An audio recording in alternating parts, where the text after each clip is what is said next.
Samira Mohamed. Katika maombolezo ya kitaifa, jina la Morris Ogeta limeibuka kama alama ya uaminifu wa hali ya juu.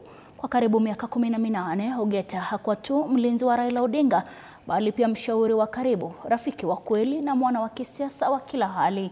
Katika dakika za mwisho za maisha ya Raila hospitalini India, Ogeta alikuwa pale, na alipofunga safari ya mwisho kuelekea Bondo, Ogeta hakusalia nyuma. Alitembea nyuma ya mwili wa baba kama alivyofanya kwa miaka yote ya huduma. Mudhoni Brenda anatufungulia ukurasa wa uhusiano huu wa kipekee, ushirika uliojengwa katika imani, kujitolea na heshima ya dhati. Kwa takriban miaka 18, Morris Ogeta hakuwa tu mlinzi wa Raila Odinga, alikuwa kivuli cha amani, akitembea naye kila hatua, akilinda si mwili tu bali pia dhamira ya kisiasa. Katika kila maandamano, kila mkutano wa hadhara na katika kila safari ya kisiasa, Morris alikuwa pale, kimya, makini, thabiti.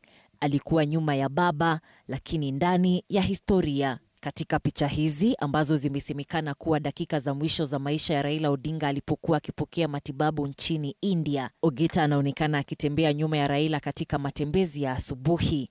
Dakika chache baadaye, historia ikabadilika na Raila akaanguka. Morris hakuwa mlinzi tena, alikuwa shahidi wa mwisho wa maisha ya mtu aliyemheshimu na aliyemfahamu kama baba. Hisia za Morris zilidhihirika kama kipimo cha majonzi katika kipindi cha maombolezi ya Raila. Wengi wa Wakenya wakimjua kupitia kipindi hiki. Katika majengo ya bunge, Morris alilia, machozi ambayo hayakuwa ya kazi bali ya moyo. Machozi ya uhusiano wa ukaribu uliojengwa kwa miaka mingi ya imani, ukaribu na kimya chenye maana. Katika ujumbe wake kwa maombolezo kwa bosi wake, Ogeta aliyemtambua Raila kwa jina la utani la Jacom, alisema kuwa miaka 18 ya kuandamana na Raila ilizaa undugu wa imani, undugu na uhusiano wa karibu kama wa baba na mwana. Kujitolea katika miaka hiyo ya huduma kwako na chini yako, na ule uhusiano wa karibu uliobuniwa hadi kuwa rafiki wa kuaminiana na uhusiano wa karibu kama wa baba na mwana, kumechangia sana kunilea na kunikuza hadi nilipo leo katika nafasi ya uongozi. Hali hiyo haiwezi kupingwa wala kupunguzwa uzito wake.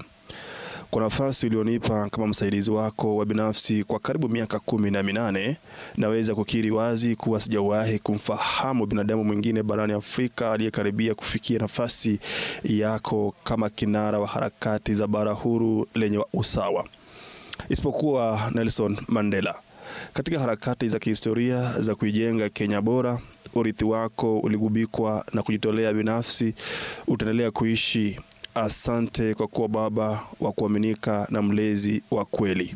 Baadhi ya kumbukumbu zenye nguvu zaidi ya safari hiyo zimehifadhiwa kwenye picha, nyakati tulivu zisizo na maneno, lakini zinazohadithia uaminifu wa kweli na heshima ya dhati. Kama inavyoonekana hapa, Ogeta alikuwa na baba katika nyakati za furaha, wakifurahia mechi ya kandanda pamoja, lakini pia alisimama naye imara wakati wa dhiki, kama inavyoonekana hapa wakati wa maandamano ya mwaka wa 2023.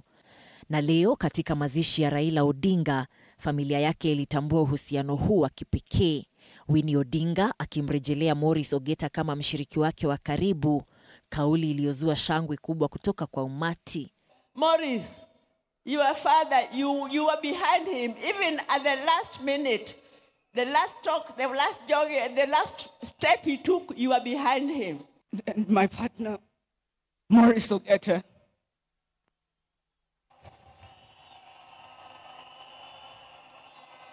On behalf of the Odinga family, thank you all for your love and service. Mudhoni Brenda, runinga ya TV 47.